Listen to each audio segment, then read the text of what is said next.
Hello guys, रेखा coaching classes में आपका स्वागत है।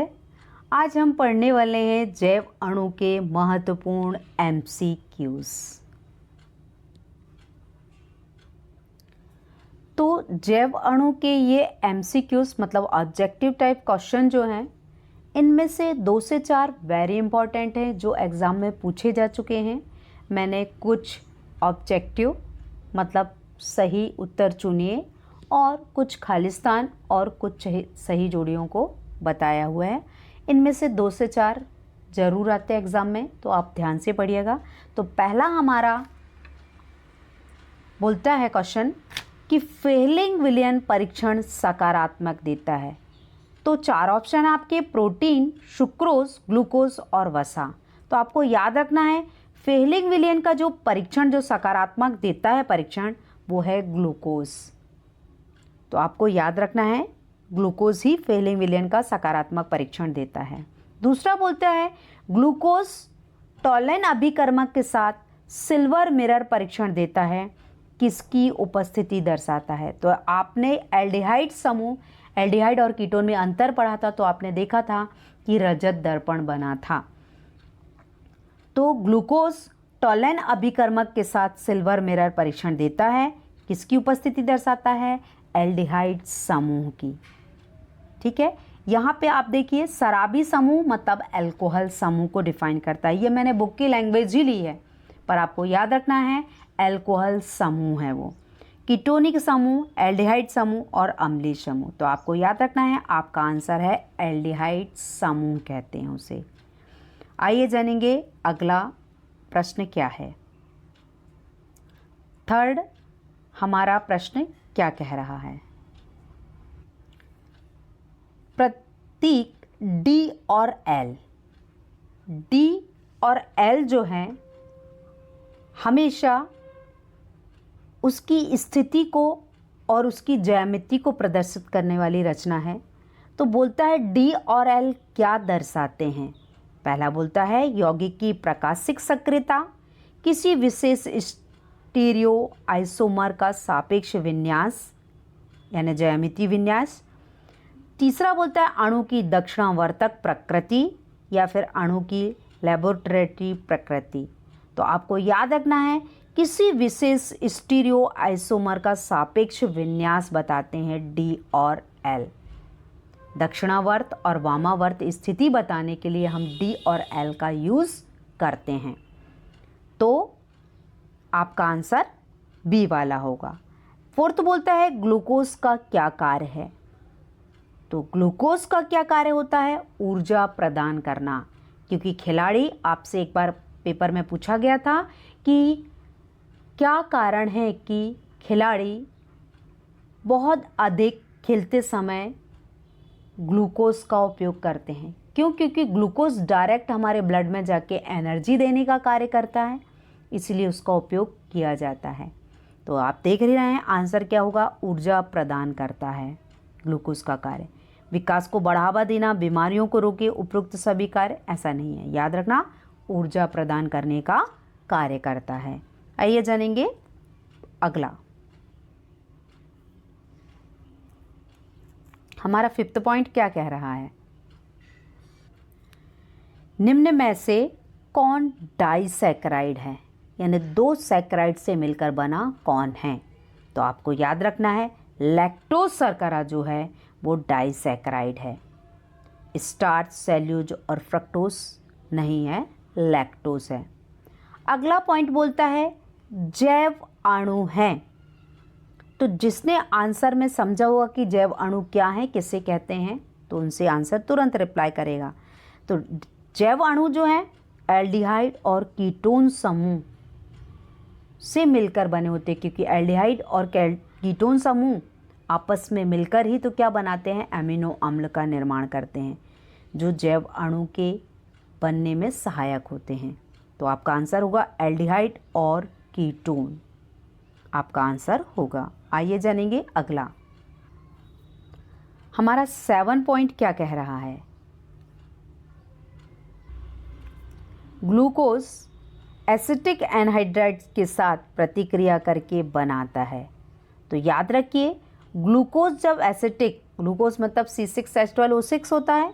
एसिटिक एनहाइड्राइड आपको पहले ही बता चुके हैं कि एल्केन ग्रुप से CO ग्रुप जब जुड़ा हो और ऑक्सीजन से 2 मॉलिक्यूल्स CO के जुड़े हों तो वो एसिटिक एनहाइड्राइड कहलाता है। एसिटिक एनहाइड्राइड जब क्रिया करता है ग्लूकोज से तो पेंटा एसीटेट बनता है। अगला बोलता है कि निम्न में से कौन सा यौगिक बाकी से भिन्न है। आप 4 देख रहे हैं, सुक्रोज, माल्टोज, लैक्टोज, ग्लूकोज। तो याद रखना सुक्रोज, माल्टोज और लैक्टोज जो हैं एक ही प्रकार है, ग्लूकोज कैसा है, भिन्न है। तो ये हमारे 8 सही विकल्प हुए। आइए जानेंगे 9वां और 10वां।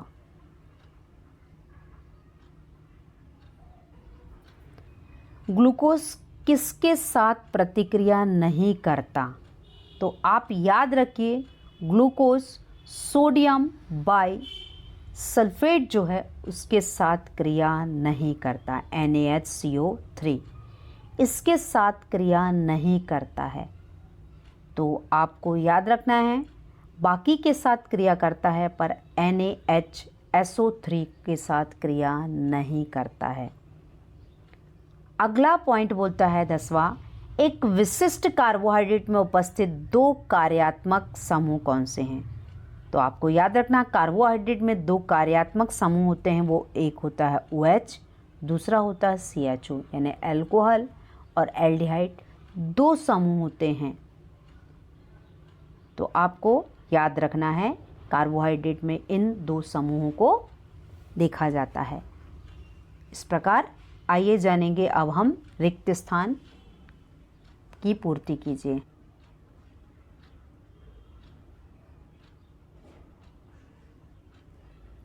पहला खाली स्थान कहता है ग्लूकोज 6 कार्बन युक्त सैकराइड है। तो कैसा सैकराइड है, मोनोसैकराइड है, क्योंकि केवल ग्लूकोज का आप जो मॉलिक्यूल्स देखेंगे वो एकलक इकाई है, इसीलिए उसे बोला जाता है मोनोसैकराइड। दूसरा पॉइंट बोलता है एमिनो समूह और कार्बोक्सिलिक समूह की परस्पर क्रिया से बनने वाला बंध कौन सा होगा, पेप्टाइड बंध। आपने चैप्टर समझा, उसमें आपको मैंने एक्सप्लेन भी किया है। नेक्स्ट है प्रोटीन के विकृतीकरण या विकृतीकरण प्रोटीन की खालिस्तान संरचना को प्रभावित नहीं करता। याद रखना जब प्रोटीन का विकृतीकरण होता है या प्रोटीन को जब गर्म किया जाता है तो उसकी संरचना में परिवर्तन होता है और वह स्कंदित हो जाता है। तो स्कंदन होने से भी, प्रोटीन की संरचना में परिवर्तन होने से भी कभी भी हमेशा याद रखिए उसकी प्राथमिक संरचना नहीं बदलती है। तो वही बताया कि विकृतीकरण प्रोटीन की प्राथमिक रचना को प्रभावित नहीं करता है। 4th पॉइंट कहता है प्रोटीन खालिस्तान का बहुलक है। वेरी इंपॉर्टेंट है, ये कई बार एग्जाम में पूछा गया है। तो याद रखिए प्रोटीन एमिनो अम्ल का बहुलक है, क्योंकि बहुत सारे एमिनो अम्ल जब आपस में मिलते हैं तब प्रोटीन का निर्माण होता है। इसीलिए बोला जाता है कि प्रोटीन एमिनो अम्लों का बहुलक है।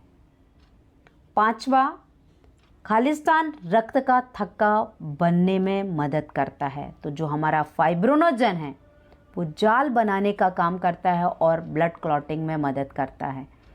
तो याद रखिए फाइब्रोनोजन रक्त का थक्का बनाने में मदद करता है। तो ये हुए हमारे 5 वेरी इंपॉर्टेंट रिक्त स्थान। आइए जानेंगे 6 महत्वपूर्ण सही जोड़ियाँ जो एग्ज़ाम में पूछी जाती हैं। तो देखेंगे हम महत्वपूर्ण सही जोड़ियाँ। पहले बोलता है हीमोग्लोबिन, तो उसके सामने जो जोड़ी दी हुई है मोनोसैकराइड, तो हीमोग्लोबिन की सही जोड़ी होगी प्रोटीन, क्योंकि हीमोग्लोबिन में क्या होता है, प्रोटीन होता है। नंबर 2 बोलता है लैक्टोज। लैक्टोज किस में पाया जाता है, दूध में पाई जाने वाली शर्करा लैक्टोज शर्करा होती है। अब नेक्स्ट 3rd बोलता है बैलीन। जो बैलीन जो है वो क्या है, एमिनो अम्ल है।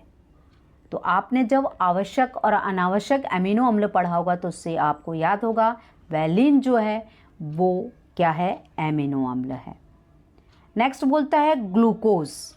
ग्लूकोज क्या है? मोनोसैकराइड। अपन ने पहले ही अभी खालिस्तान में देखा कि ग्लूकोज जो है मोनोसैकराइड है।